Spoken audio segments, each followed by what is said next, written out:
she wishes to declare? Thank you. Item 2, could we please approve the minutes of the last meeting? Chairman, could I just quick, Nick, can I borrow your? Yeah. In terms of the resolution on the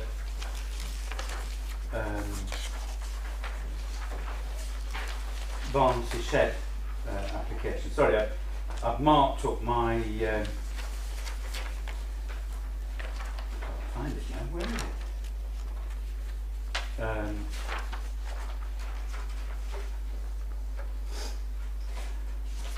I can't find it. Where's the...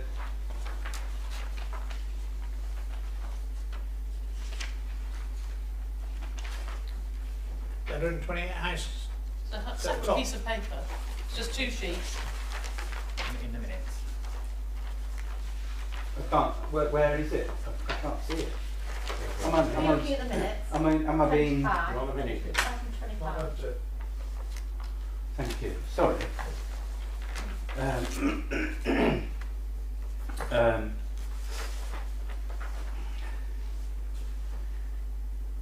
The resolution,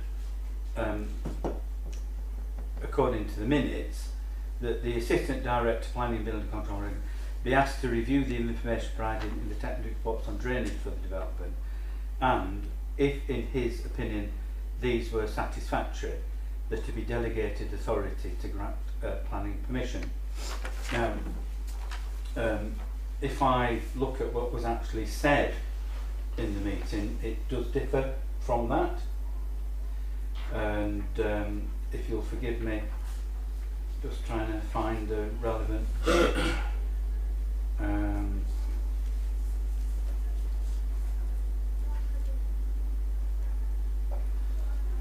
so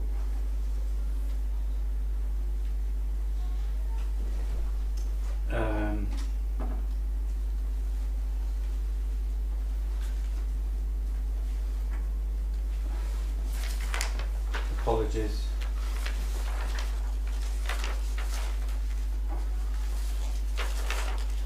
I actually wrote down verbatim what was said at the meeting, and it is similar to but different from the resolution as written, and I appreciate there's a certain amount of latitude in terms of the wording, but it was on the lines of the words, the documentation regarding the flood risk assessments and the drainage strategy, and the words these were satisfactory to the satisfaction of councillors. So implied within the decision was there was some councillor involvement, and eventually I find the correct bit of wording in my stuff here. Well, it'd been recorded anyway, wouldn't it? Well, yes it was, but this is the official. Of course, yeah. This is the official version. Yeah. I'm challenging that it's slightly different to what was actually passed at the meeting. It's definitely a delegate. Chair, can I don't agree with Councillor Whip's recollection. I believe that the minutes here accurately reflect what was agreed. We did not mandate any councillor involvement in this. It was all delegated, subject to officer satisfaction, in my memory. Yeah. And mine. Chairman, it was delegated the officer subject to certain parameters, and I'm desperately trying to find the wording, because it was included in correspondence. Are you happy with the minutes, Chairman? I think, I'm sure Well, I'd like the opportunity. I'd like the opportunity to quote from my record. If you But how we know your records are better than the minutes? because I have reviewed and re-reviewed what Councillor McGladdery said Right. and then amended what he said. On YouTube. So I've got it written down Yeah. when I can find it. Apologies. Mr. Watson's probably got it on his because I've sent it to him. And for some reason,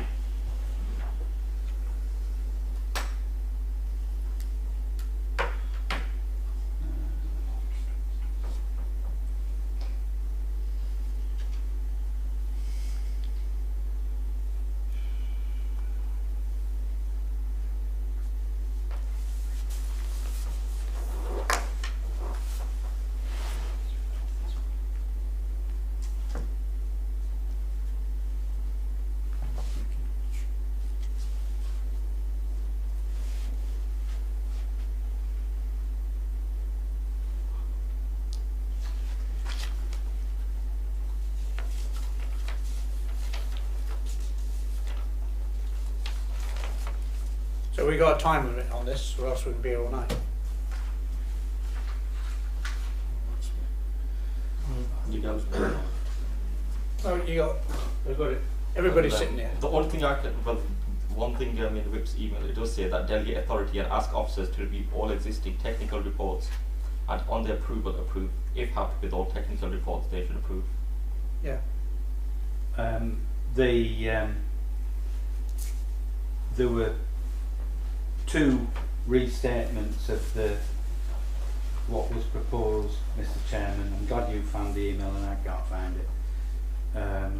It was dated on the 13th of March. Yeah, so there was, if you read it in full, there were two proposals put forward. The second proposal differed slightly from the first one. If you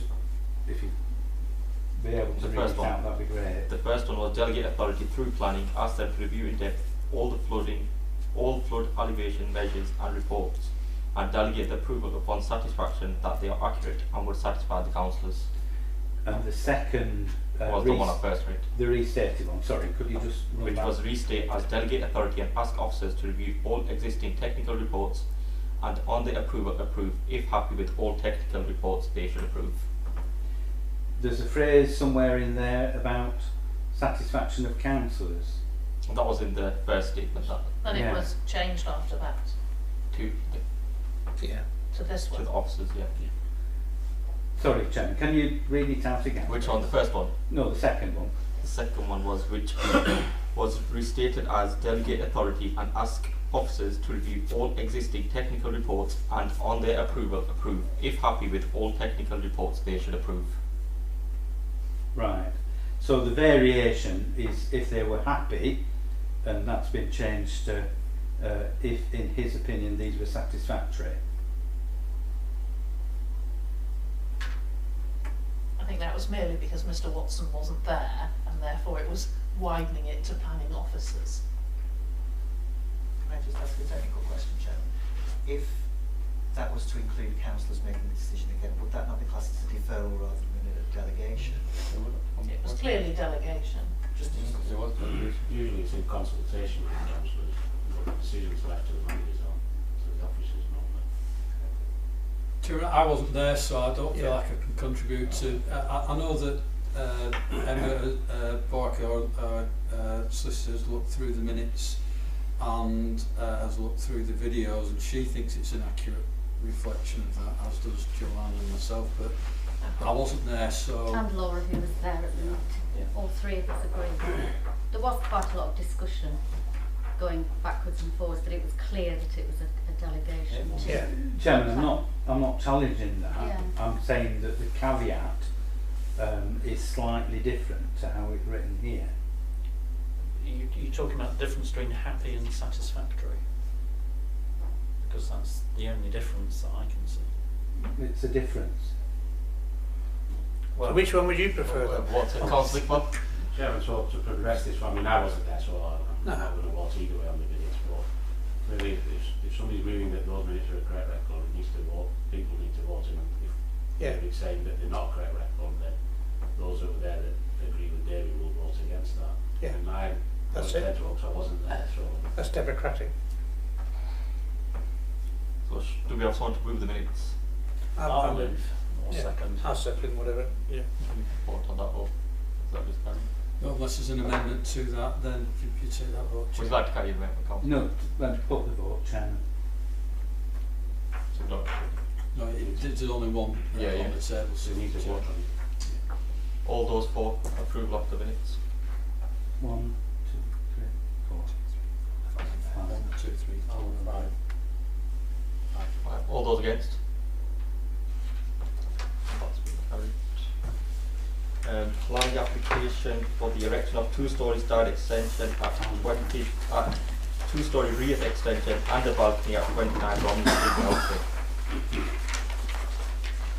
we have anyone who wishes to speak? Councillor Clark? Well, Chairman, I visited this site when it came to Nelson. This is on the photos that you've given me, the photo number 6. This is the property on the left-hand side of the not the one that's got working progress. Yeah. So in terms of sizes, what's the difference between, in terms of the rear extension, between the one that's got work in progress and the one that wants to issue? Two different houses. Yeah, obviously. Yeah, but so I haven't measured the size of the existing. Because one that's got work ongoing has got quite a large rear extension from what I saw. And this one hasn't. So I'm just curious as to how much of the 45-degree rule has been impacted on the proposal. Because I noticed somewhere that there's some amended plans coming in. Well, obviously you say that there's a slight change there. It's because at Nelson it was, when we passed it, my understanding was that the architect would contact the planning officer to have that discussion on where the 45-degree rule was impacting, because the front balcony issue is simply a case of design. It's not a departure from policy. The issue is the 45-degree rule at the back. So as a result of those discussions, have those amended plans coming, or can just the amended plans coming full stop? Jim, we have had amended plans in, but they've changed. All they've changed is the boundary gap from being 350 mil to 660 mil. So from that to that as a gap. The length of the extension it still remains at first floor. It's 4 metres, and 4 metres is the length of the existing extension you see on photograph 7, and then the at first floor and the length at ground floor is 5.8 metres. So That hasn't changed. So what they need to reduce to come inside that 45-degree rule angle? They would have to reduce. I haven't calculated that because we expected them to come in with the amendments, but it's going to be probably taking the boundary of the first floor extension away at least 1 metre and reducing the scale of it, because 4 metres is going to take some setting back, and you don't have to offset at the ground floor because we accept in the design at 4 metres, but even though 4 metres will still subtend the 45-degree line, but they'd have to reduce that by 1.8 metres to get to 4 metres. This is the first. This is the ground floor. And then they have to reduce the first floor by. Well, that will be to correspond with the 45-degree rule. So I've not done the calculations, but it's going to be probably 2 metres off that if it remains on that boundary. They can move it in, can't they? It could. Because I know we've dealt with applications before where applicants have moved it in to accommodate that. Jim, they could do that, but they haven't. The amendments they've come back with are from there to there off the boundary. There's no changes in design. So there's no discussion with the planning office in terms of the reduction? Yes, they've discussed to reduce it to comply with the policy, so we have informed them of that, and they're aware of the 45-degree. It's not a rule, it's a policy position, so they haven't changed that. Chairman, 2 options: you could defer, or you could refuse, and that gives them a free go. It doesn't cost them anything. They would have to redesign. You've got 2 choices, I suppose, as a committee. Well, there's a third choice that could delegate to you to make a decision subject to amended plans being received, and if they're not, then refuse it. Yes, third option. Chair, part of the application is for the balcony as well, though, isn't it? Yeah, Chairman, that's I know the balcony hasn't been refused on design, it's about overlooking on the neighbours opposite. Yeah. I've got to say I'm less concerned about that. I think that's an arbitrary one, that the judgment call. Right. You've already got windows there, you've got a road in between, so that isn't as clear cut as the rear. It mentioned 20 metres and it should be 21, so it's still... But you've already got windows there, so Yeah, I think there's an argument that they could reasonably put on appeal on that, so I'm not Well, I'm only stating it's part of the application, it isn't is. it? Yeah. Still recommending refusal on that ground, but Yeah. it is an arguable point. Councillor Corbyn-Price? So I think that there's just so much going on here, and as Councillor Iqbal was suggesting, it's the length, it's the setting, it's the fact that the roof doesn't step down, it's the balcony, and I started to sort of underline things, and the pages aren't numbered, but it's sort of page 1, 2, 3, 4. Page 4, just it's a sort of hammer blows of things where this doesn't comply. There's the 5.9 length, there's the located on the party boundary, there's the habitable room windows to the rear elevation serving the kitchen. It breaches the 45-degree rule to the rear elevation of 27 Romney Street. Then we've got the 2-storey rear extension breaches, where they should be set in from the party boundary by a minimum of 1 metre. And it's still not, even with the changes this afternoon. Then the proposed 2-storey rear extension also breaches the 45-degree guidance, and it doesn't conform to the limits identified in the design principles on rear extensions and would represent poor design. And actually, I'm so glad that we did visit the site, because all of the houses are arranged in fours on that side of the road. And Ash and I were sort of talking about how the development must have happened, because there are cottages on the other side, and we think that these were probably cottage gardens, perhaps 1950s council houses, and they're arranged so that they are symmetrical in fours. And they're actually quite pleasing, aren't they? They're quite pleasing houses. And even the extension, the nursery that's on the end, that has been extended symmetrically, so that you can still read these houses. If this house is allowed to grow like this, it will really unbalance the group of 4. It'll really have I think, a very detrimental visual impact. And yes, I don't like balconies on front facades in Pendle. It's not a usual thing that you see. And Ash said, I don't know why you'd want one, because there isn't really a view that you could perhaps take in. It's not a sort of, I don't know.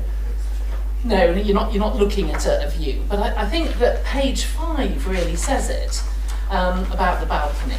It says, yes, there are habitable rooms, and the windows, the design principles advise that a distance of 21 metres should be maintained.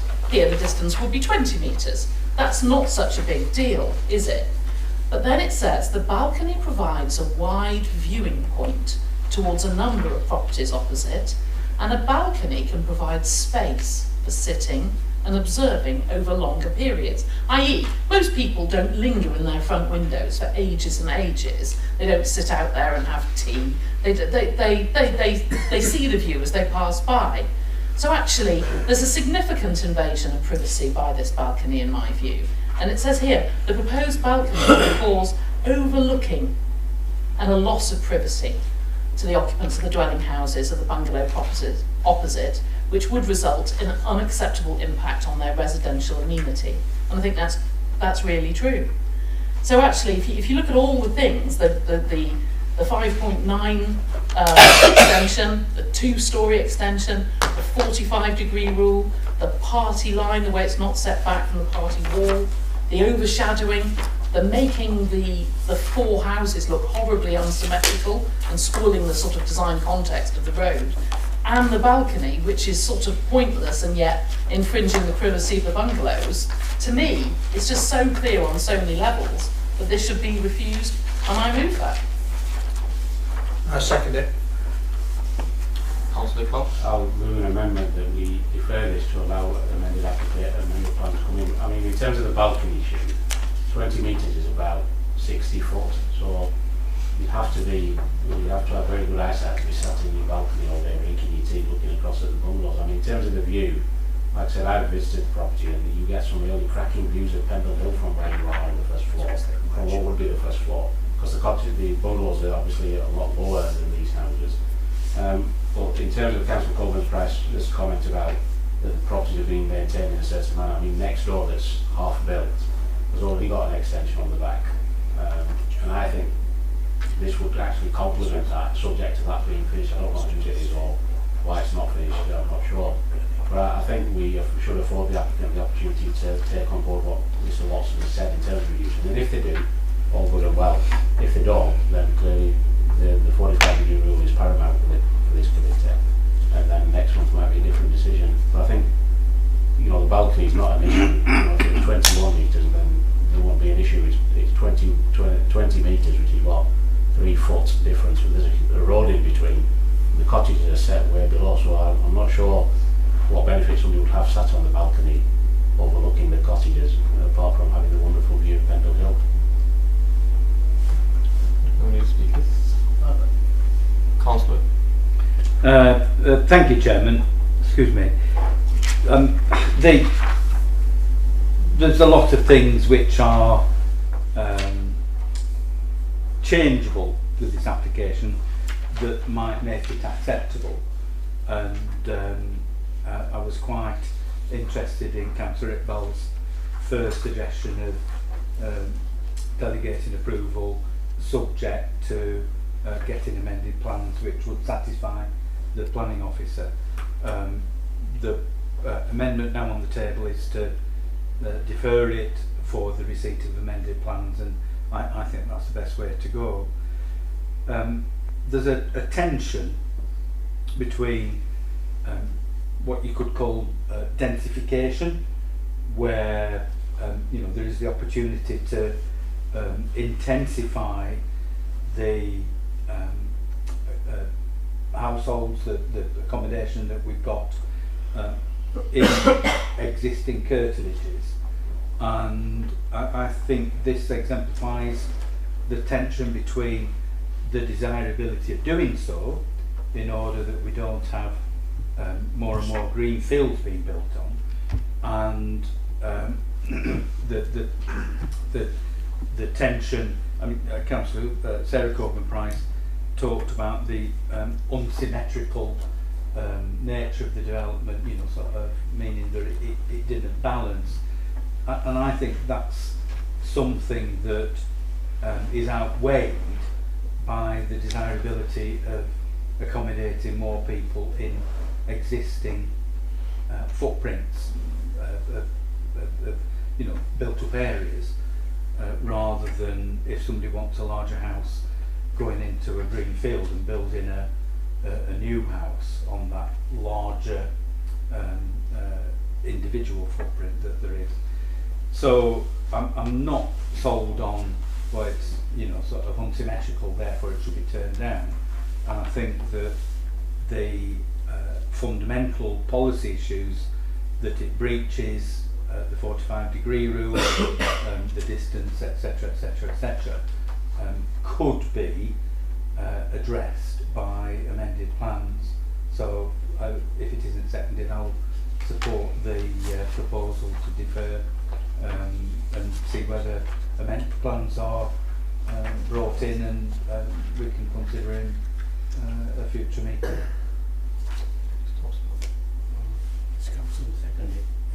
Yeah, Councillor Whitford seconded. Yeah. Said support, but not second. Councillor Stott. Thank you, Chair. Can I just go back to the balcony? There's a comment in the officer's report around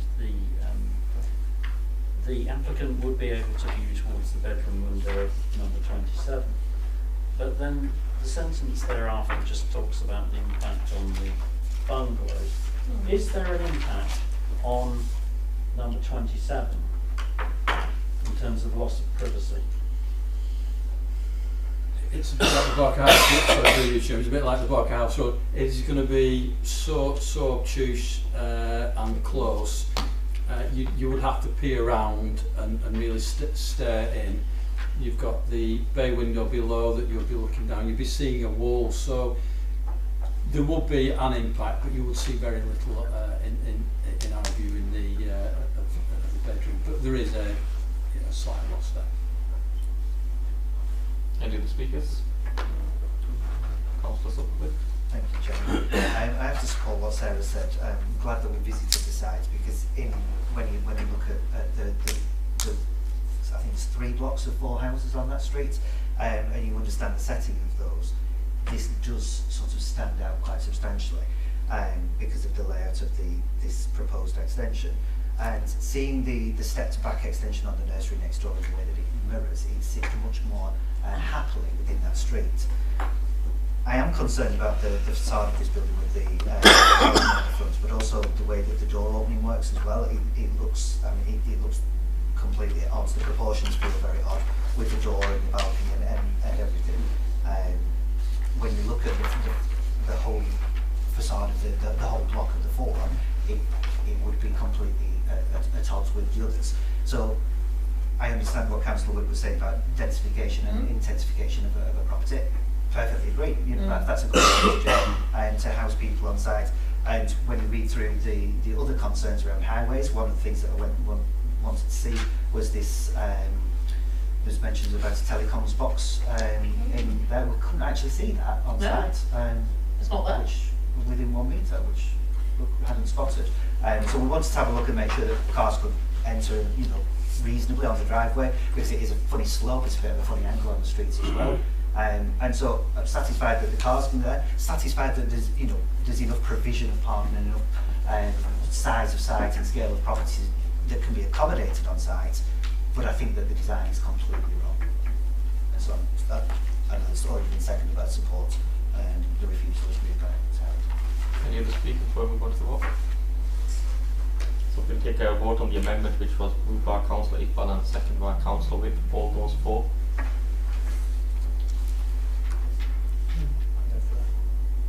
All those against?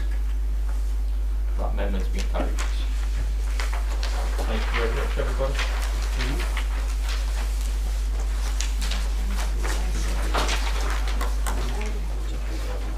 Mm.